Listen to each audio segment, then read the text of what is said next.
Now, in a previous video, we looked at using the Data Lifecycle Manager to create a storage destination which is connected to Hadoop using the SAP HANA Spark controller. So here you can see I'm creating that storage destination. Now, how do you configure it? Well, as you know, as we connect through the SAP HANA Spark controller, what you need to do is create a remote source in the catalog which connects to your Spark system. So here you can see me creating that source. But what do you need to do on the Spark controller side to make this work? Well, that's what we're going to look at in this video. Of course, the first step would have been to actually install the SAP HANA Spark controller. How do you do it? Well, if I go to the SAP HANA Academy, if I do a search in Google, and then I go to, there's a playlist, there's a couple of playlists, but the main one is if you go to SAP HANA Vora, and if you scroll down, then there's a series of 9 videos on setting up the SAP HANA Spark controller. Of course, the assumption is if you've gone through those videos and you've essentially installed, if you complete all of these videos, you'll be able to use the SAP HANA Spark controller. Once you've done that, then what you need to do is configure one of the configuration files. So how do you do that? Well, what I'll do is I'll show you. So I'll log into my Hadoop via this connection. So firstly, I'll need to log into mine.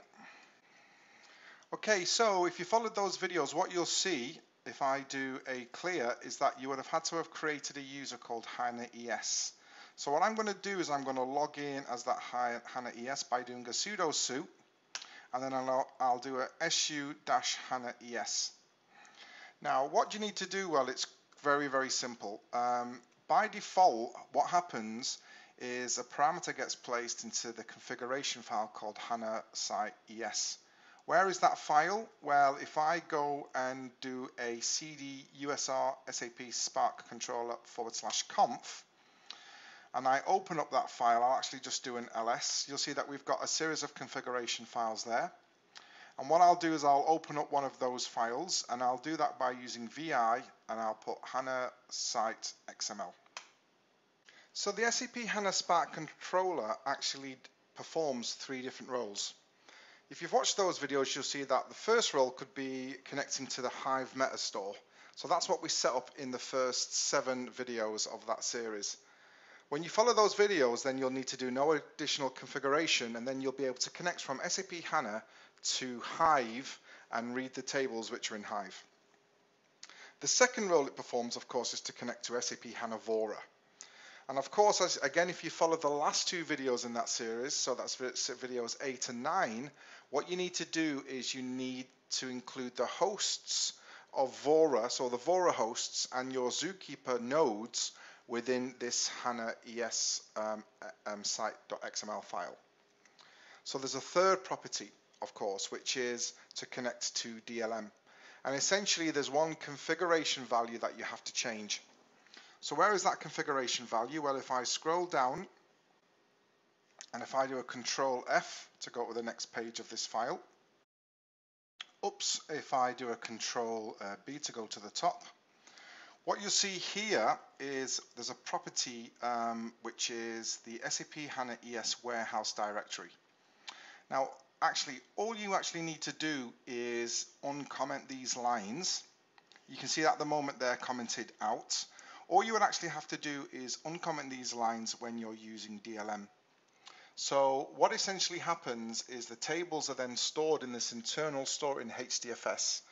Not only the tables are installed, the location of the tables, the schema structure, etc. is all stored in HDFS. We're not using Hive. So the moment that you activate any profile in DLM, the table is created directly in this store. Now, the key thing is that when you go back to the SAP HANA Studio or the Web-Based Development Workbench, if you drill down into your list of remote sources, you won't be able to view any of the tables because they're invisible apart from any table on which a virtual table has been created. So you can see here we've got a virtual table called DLM Spark Facts, which was automatically created by DLM and of course gives us access to our data which has been relocated to Hadoop. So what do we need to do? Of course, we type an I, and then we just need to uncomment these 2 lines. And if I actually do a colon ups and escape, and then I type a colon WQ exclamation mark to save what we've done, well, I've saved the information in that file. Again, I'll just log it, open up again to make sure. You can see that those lines are unedited. So when you've done that, all you need to do is restart your SAP HANA Spark controller. So I can do this by going back into the bin directory.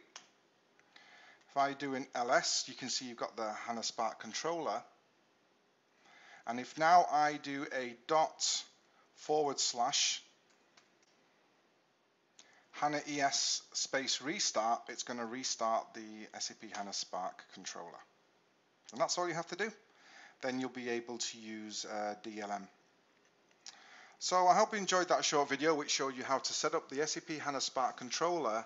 If